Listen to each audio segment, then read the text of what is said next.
गिरधारी एक गरीब किसान है। उसके पास उसके खानदानी खेत हैं, लेकिन गिरधारी ने बैंक से बहुत सारा कर्ज ले रखा है और खराब मौसम होने की वजह से उसकी फसलों को बहुत सारा नुकसान हुआ है। मुझे तो लगता है कि इस बार भी मौसम हमारा साथ नहीं देगा। ऐसा मत कहिए जी, अगर ये सच हुआ तो बैंक हमारे सारे खेतों पर कब्जा कर लेगा, क्योंकि हमने 4 महीनों से बैंक का लोन नहीं भरा है।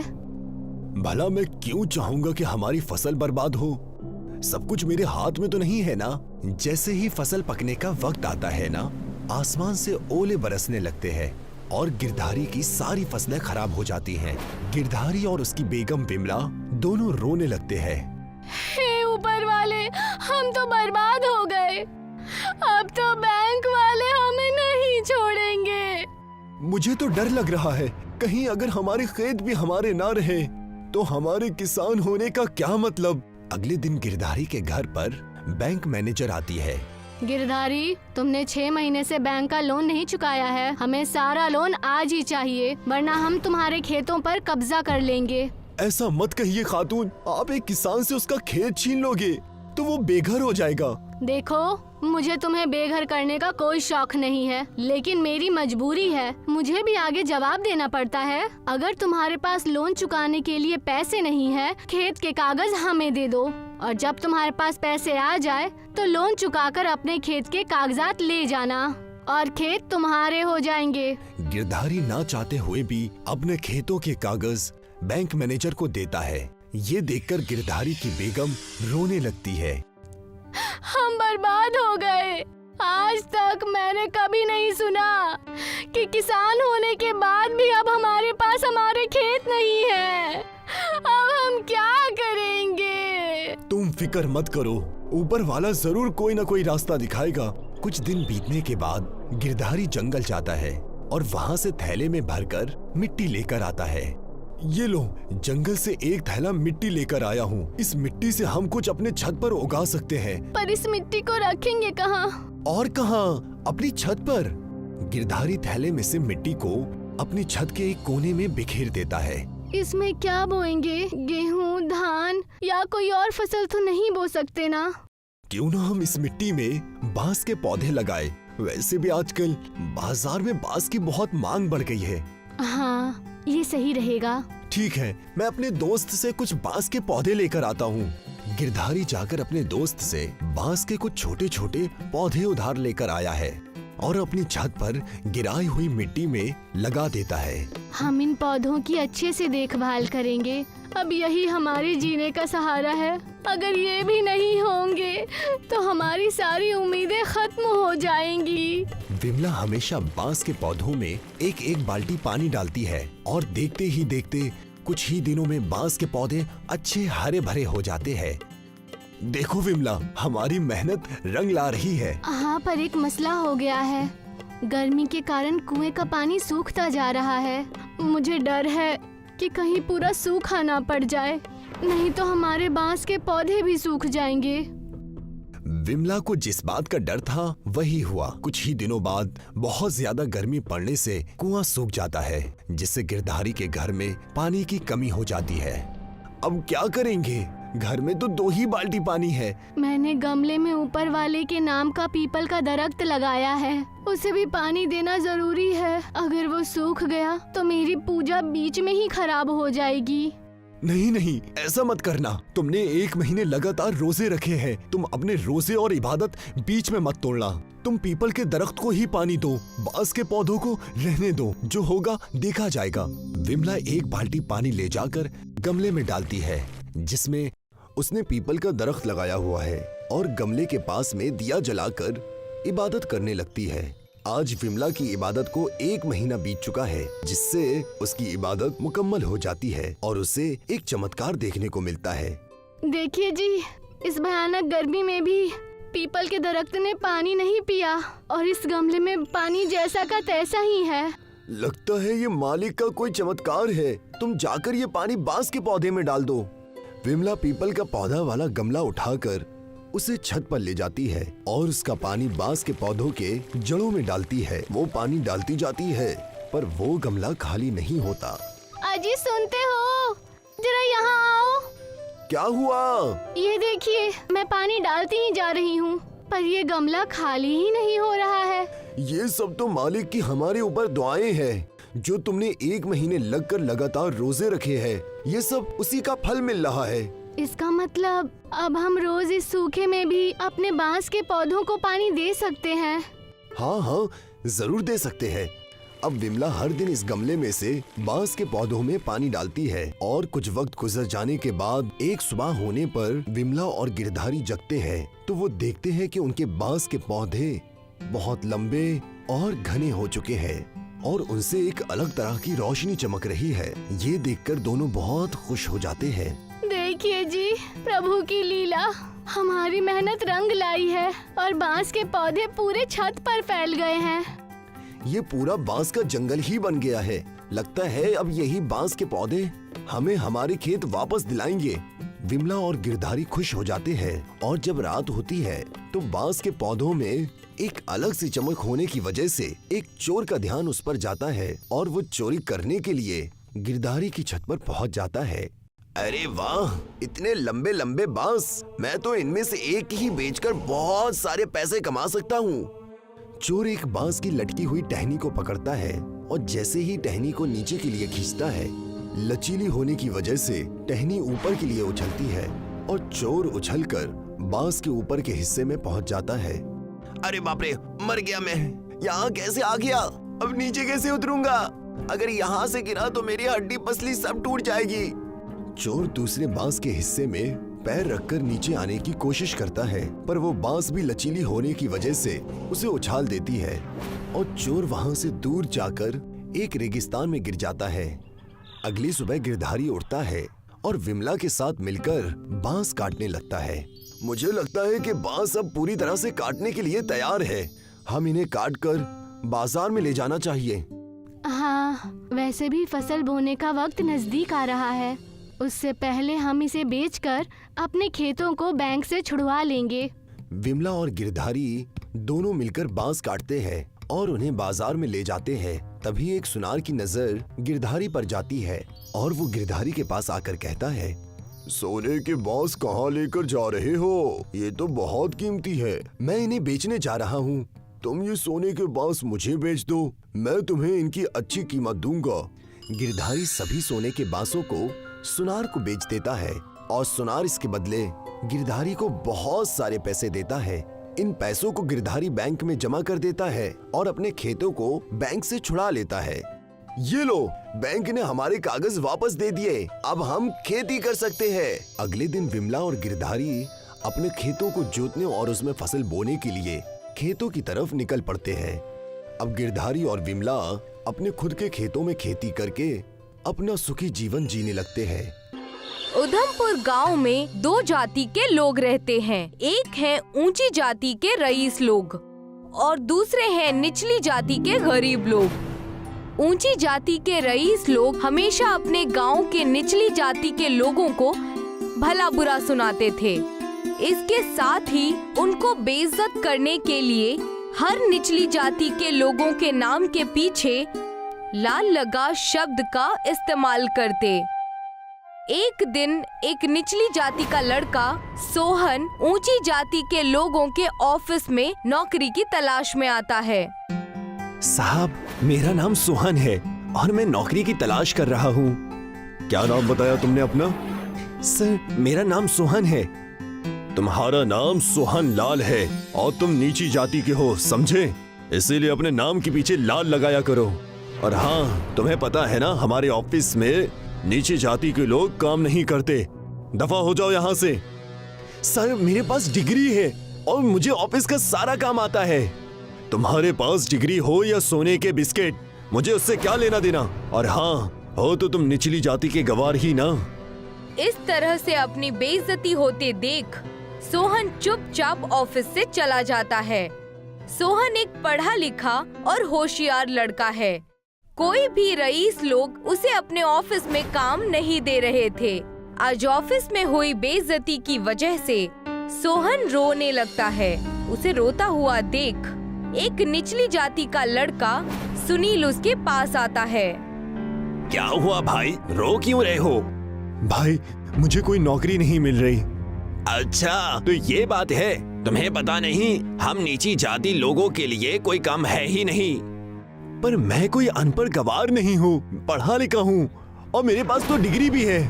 भले ही तुम कितना भी पढ़ लिख लो, लेकिन वो लोग इस बात को थोड़ी ना समझेंगे। सही कहा भाई तुमने। आज मैं ऊंची जाति वाले आदमी के ऑफिस में नौकरी की तलाश में गया था, उसने मुझे बेइज्जत करके बाहर निकाल दिया। हमारी किस्मत में सिर्फ अमीर लोगों के कपड़े धोना लिखा है, उनके साथ ऑफिस में बैठकर काम करने के लिए नहीं। और जितना जल्दी हो सके तुम ये बात समझ लो और धोबी घाट में कपड़े धोने के लिए आ जाओ। सोहन समझ जाता है कि उसे नौकरी नहीं मिलेगी, इसलिए वो अगले दिन से धोबी घाट पर कपड़े धोने के लिए चला जाता है।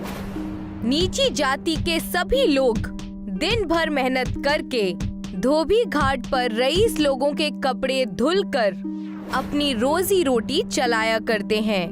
पर एक दिन अचानक से कुछ रईस लोग धोबी घाट के सामने कारखाना बनाने के लिए आते हैं और निचली जाति के धोबियों को धोबी घाट खाली करने की धमकी देते हैं। हम लोग यहाँ सामने मैदान में बड़ा कारखाना खोल रहे हैं, तुम सभी लोग ये धोबी घाट छोड़कर यहाँ से कहीं और चले जाओ। पर ये धोबी घाट तो हमारी है, अगर हम इसे छोड़ देंगे तो खाएंगे पिएंगे क्या? तुम वही हो ना जो कुछ दिन पहले मेरे ऑफिस में काम मांगने के लिए आया था? हाँ मैं वही हूँ जिसे पढ़ा लिखा और डिग्री होने के बावजूद भी आपने काम पर नहीं रखा। बहुत जुबान चल रही है तेरी, भूल गया तू निचली जाति का है। कैसे भूल सकता हूँ साहब, इसी वजह से तो काबिल होने के बावजूद भी मैं यहाँ धोबी घाट में कपड़े धो रहा हूँ और आप बिना डिग्री के भी ऑफिस में कुर्सी में बैठकर बिना मेहनत किए तनख्वाह ले रहे हैं। बदतमीज, तुझे तो मैं बाद में देख लूंगा। अगर तुम लोगों ने आज के आज धोबी घाट खाली नहीं किया तो तुम लोगों को गांव से निकलवा दूंगा। इतना कहकर दीपक गुस्से में वहाँ से चला जाता है। निचली जाति के लोगों के पास धोबी घाट पर काम करने के अलावा रोजी रोटी का दूसरा कोई जरिया नहीं है, इसलिए वो लोग धोबी घाट को खाली नहीं करते हैं। तभी दीपक पंचायत बुलाता है। सरपंच जी, हम लोग धोबी घाट के सामने के मैदान में कारखाना खोलना चाहते हैं, पर इस धोबी घाट की वजह से कोई भी ऊंची जाति का आदमी उस कारखाने में काम करने के लिए तैयार नहीं है। सरपंच खुद ऊंची जाति का है, इसलिए वो दीपक की बात मानकर निचली जाति के लोगों को धोबी घाट खाली करने के लिए कहता है। अगर कारखाना खुलेगा तो इससे हमारे गांव का नाम होगा, इसीलिए आप सभी लोग इस धोबी घाट को खाली कर कहीं और चली जाइए, यही पंचायत का फैसला है। सरपंच साहब, कारखाने के सामने धोबी घाट होने से क्या नुकसान है? तुम पंचायत के फैसले पर उंगली उठाकर पंचायत की नाफरमानी कर रहे हो। साहब, अगर धोबी घाट छोड़ना पड़ेगा तो हम लोग कहाँ जाएंगे, क्या खाएंगे? ये तो तुम ही लोग जानो कि कहाँ जाओगे, क्या खाओगे। बस इस पंचायत का फैसला है कि तुम लोग धोबी घाट खाली कर दो। निचली जाति के लोगों को पंचायत का फैसला मानकर धोबी घाट को खाली करना पड़ता है। सभी लोग अपना सारा सामान लेकर पहाड़ी पर चले जाते हैं और पहाड़ी पर झरने के नीचे कपड़े धोना शुरू करते हैं। सोहन गीले कपड़े को धोने के लिए पहाड़ी पर पटकता है, जिससे पहाड़ी पर लगी धूल मिट्टी साफ हो जाती है और वो जगह चमकने लगती है। सोहन को कुछ भी समझ नहीं आता। उसे लगता है कि सूर्योदय के कारण सूरज की किरण पहाड़ी पर पड़ने के कारण पहाड़ी चमक रही है। वो अपने दोस्त सुनील को आवाज लगाता है। सुनील भाई, ये देखो, ये पत्थर सूरज की रोशनी से कैसा चमक रहा है। पत्थर की चमक देखने के लिए सुनील पास आता है तो ये देखकर वो चौंक जाता है। ये सूरज की रोशनी से नहीं चमक रहा, बल्कि ये तो सोने का पत्थर है। क्या सच कह रहे हो? मैंने कई साल पहले एक सुनार के साथ काम किया था। सोने की चमक को मैं अच्छी तरह से पहचानता हूँ। चलो देखते हैं और कितने पत्थर है सोने के। सोहन और सुनील पहाड़ी के दूसरे पत्थरों पर गीले कपड़े पटकते हैं, जिससे उन पर लगी धूल मिट्टी की परत साफ हो जाती है और सभी सोने के पत्थर चमकने लगते हैं। अरे वाह, ये तो चमत्कार हो गया। ये तो पूरा का पूरा पहाड़ सोने का है। हाँ, इस सोने को बेचकर हम लोग अपने लिए पक्के मकान बना सकते हैं और खुद के लिए एक कारखाना भी खोल सकते हैं। सभी निचली जाति के लोग पहाड़ से कुछ सोना लेकर उसे शहर में ले जाकर बेचते हैं और उससे मिले पैसों से अपने लिए पक्के मकान बनवाते हैं। सुनील और सोहन सोने बेचकर मिले पैसों से अपना एक नया कारखाना खोल देते हैं। दूसरी तरफ दीपक और बाकी रईस लोगों का कारखाना काफी नुकसान की वजह से बंद हो जाता है और जब उन्हें सोने के धोबी घाट का पता चलता है तो सभी रईस सोना लेने के लिए पहाड़ी पर आते हैं। दीपक निचली जाति के लोगों से छिपकर अपनी जेब भर लेता है, पर उसे ऐसा करते हुए सुनील देख लेता है। चोर चोर! सुनील की आवाज से सभी निचली जाति के लोग दीपक को मारने के लिए इकट्ठे हो जाते हैं, पर तभी सोहन बीच में आ जाता है। ऐसा क्या हुआ साहब जी, जो आपको चोरी करने की नौबत आ पड़ी? मैं चोर नहीं हूँ। हमारा नुकसान होने की वजह से हमारा कारखाना बंद हो चुका है और हमारा सारा पैसा बर्बाद हो गया। हम सब लोगों के घर बिकने वाले हैं। आप फिक्र मत कीजिए, आप हमारे कारखाने में नौकरी कर सकते हैं। मुझे माफ कर दो, मैंने अपने ऑफिस में तुम्हारी बहुत बेइज्जती की थी। कोई बात नहीं, मैं उस बात को भूल गया हूँ। सोहन दीपक और बाकी सभी रईस लोगों को माफ कर देता है और सभी रईस लोगों को अपने कारखाने में नौकरी दे देता है और सभी निचली जाति और ऊंची जाति के लोग मिलजुल कर खुशी खुशी साथ में रहने लगते हैं। हर साल मई जून के महीने में पगलापुर देही इलाके में गजब की गर्मी दरपेश होती थी। बारिश न होने की वजह से तालाबों का पानी खुश्क हो जाता है और साथ ही जमीन से आब का पैमाना भी नीचे चला जाता। इसीलिए हैंडपंप से पानी निकालने में परेशानी होती थी। अम्मा, नल का पानी फिर चला गया। बाल्टी में पानी होगा, उससे नहा ले। बाल्टी भी खाली है। अभी 1 घंटे पहले जब हैंडपंप में पानी आ रहा था तो मैंने बाल्टी भर के रख दी थी। शेफाली शहजादी उसी से नहा ली होंगी। हमारा लड़का बिना नहाए ऐसा ही नजिस रह गया। मैंने भी तो कल पानी भर कर रखा था, तो तुम्हारा फर्जंद उससे नहा लिया। मैंने तो कुछ नहीं कहा। हमारी दुख्तर नहा ली तो तुम्हारे ऊपर आसमान टूट पड़ा। अपनी शहजादी से कहो कि खुद हैंडपंप से पानी निकाला करे, वरना लगाऊंगी किसी दिन 2-4 थप्पड़। मार कर दिखाना मुझे, मेरे हाथ तो जैसे हैं ही नहीं। शेफाली अपनी माँ के साथ रहती थी। उसके वालिद दुनिया से गुजर चुके थे। शेफाली का उसकी चाची जान से अक्सर पानी के लिए झगड़ा होता था। शेफाली के वालिद के मरने के बाद चाचा चाची शेफाली और उसकी माँ को घर से निकाल देना चाहते थे। शाम को जब शेफाली के चाचा जान धनु सिंह घर लौटते हैं तो सोमवती अपने शौहर के खूब कानगोशी करती है। आज तो आपकी भतीजी शेफाली मुझ पर हाथ उठाने के लिए खड़ी हो गई थी। जरा मैंने कह दिया कि हैंडपंप से पानी खुद निकाल के रखा करो, ऐसे मारने को लिपटी वो मुझे। वो तो अल्लाह का शुक्र है कि बबलू घर पर था, उसने बचा लिया मुझे। भाभी जान ने कुछ नहीं कहा? तुम्हारी भाभी जान तो पूरा लुत्फ ले रही थी। वो तो अपनी दुख्तर के हाथों से मुझे मार खिलवाना चाहती थी। इस तरह फरेब करके सोमवती धनु सिंह को चढ़ा देती है। धनु सिंह फौरन अपनी भाभी जान के कमरे में दाखिल होता है और उनका सारा सामान बाहर निकालकर फेंक देता है। चाचा जान ये क्या कर रहे हैं? तुम लोग यहाँ से बाहर निकलो, भाईजान का इंतकाल हो गया है। अब तुम लोगों का यहाँ रहने का कोई मतलब नहीं है। शेफाली और उसकी माँ सरदार के पास धनु सिंह की शिकायत करने जाते हैं। मजलिस बैठती है, लेकिन शेफाली की चाची जान सरदार को रिश्वत देकर फैसला अपने हक में करवा लेती है। धनु सिंह, सोमवती और बबलू तीनों धक्के मारकर शेफाली और उसकी माँ को घर से बाहर निकाल देते हैं। अम्मी जान, अब हम लोग कहाँ जाएंगे? बेटा, नानी के घर चलते हैं। इस दही इलाके में धनु सिंह की वजह से हमें कोई सहारा नहीं देगा। भरी दोपहर में शेफाली की माँ चलते चलते धूप में गश खा के गिर जाती है। उठो माँ, क्या हो गया? शेफाली इधर उधर पानी की तलाश करती है, लेकिन उस वीरान बियाबा में उसे कुछ नहीं मिलता।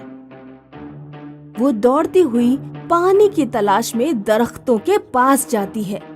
वहाँ उसे एक हैंडपंप दस्तयाब होता है। हैंडपंप खराब था, उसमें हैंडल नहीं था। शेफाली फौरन एक मजबूत सी लकड़ी ढूंढकर हैंडल बनाती है और हैंडपंप में मुश्तमिल कर देती है। 1 घंटे लगातार मेहनत मशक्कत करने के बाद हैंडपंप से कुछ निकलना शुरू होता है, लेकिन वो पानी नहीं, वो बहता सोना था जो बाहर निकलते ही जम जाता। ये तो सोना है। शेफाली थोड़ा सा सोना लेकर अपनी माँ के पास दौड़ती है। माँ अभी भी बेहोश थी। एक नौजवान घुड़सवार रास्ते से गुजर रहा था। शेफाली उसके पास जाकर बोली, मेरी माँ को दवाखाने तक पहुँचा दो और बदले में ये सोना ले लो। शेफाली और उसकी माँ को घुड़सवार दवाखाने तक पहुँचा देता है। फिर मिलेंगे इंशाल्लाह। दवाखाने में माँ का कुछ दिनों तक इलाज चलता है और वो सेहतमंद हो जाती है। माँ, नानी जान के यहाँ जाकर बोझ बनने की जरूरत नहीं है। सोना देने वाले हैंडपंप के पास ही हम झोपड़ी डाल लेंगे और वहीं रहेंगे। शेफाली और उसकी माँ हैंडपंप से जरूरत के मुताबिक सोना निकाल कर फरोख्त करते हैं और झोपड़ी बनाकर जरूरत का सामान खरीद लेते हैं। घुड़सवार जब भी रास्ते से गुजरता तो शेफाली से मिलकर जाता। एक दिन बबलू ने शेफाली को बहुत अच्छे और उन्मत्त कपड़े पहने हुए घुड़सवार के साथ देखा। बबलू ये सारी बातें जाकर अपने वालिदैन को बताता है। जब वो लोग दही के बाहर झोपड़ी में रह रहे हैं तो उनके पास इतने पैसे कहाँ दस्तयाब हो रहे हैं? धनु सिंह खामोशी से एक दिन शेफाली का पीछा करता हुआ उसकी झोपड़ी तक पहुंचता है। वो शेफाली को हैंडपंप से सोना निकालते हुए देख लेता है। धनु सिंह घर आकर एक बैलगाड़ी तैयार करता है। ये बैलगाड़ी से आप कहाँ जा रहे हैं? शेफाली की झोपड़ी के करीब एक हैंडपंप है जो सोना देता है। आज रात हम उस हैंडपंप के नीचे का सारा सोना चुराकर बैलगाड़ी से ले आएंगे। रात को सोमवती, बबलू और धनु सिंह बैलगाड़ी से शेफाली के झोपड़ी के पास जाते हैं। सबसे पहले वो शेफाली और शेफाली की माँ पर नशीली की दवा कपड़े में रखकर उन्हें सुंघाकर उन्हें बेहोश कर देते हैं। फिर 4-5 घंटे तक हैंडपंप से सोना निकालते रहते हैं। बैलगाड़ी सोने से पूरी लबरेज हो जाती है। वो लोग अपने थैलों और कपड़ों में भी सोना भर लेते हैं, लेकिन हैंडपंप से सोना निकलना बंद ही नहीं होता। मालूम पड़ता है नीचे बहुत ही बड़ी सोने की खान है। अब बस कीजिए, इतना सोना बहुत है, इसे ही ले जाने में बहुत परेशानी होगी। धनु सिंह का कुनबा बैलगाड़ी पर सोना रखकर अपने देही इलाके के सीमित चल देता है। रास्ते में डाकुओं की अंजुमन गुजर रही थी। डाकुओं की नजर उन पर पड़ जाती है। डाकू धनु सिंह के कुनबे को मारकर सारा सोना ले जाते हैं। उधर शेफाली घुड़सवार से शादी करके खुशहाल जिंदगी गुजारने लगती है। किसी ने ठीक ही कहा है, बदी का हश्र बद ही होता है।